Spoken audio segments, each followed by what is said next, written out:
Hello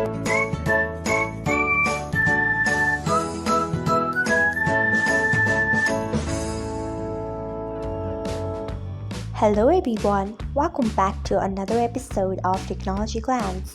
Today in this video, I am going to guide you through how we can turn off trending places on Instagram Lite. So let's get started.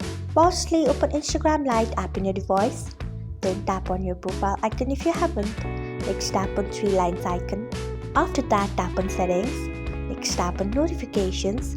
Then tap on from Instagram. Then scroll until you find trending places.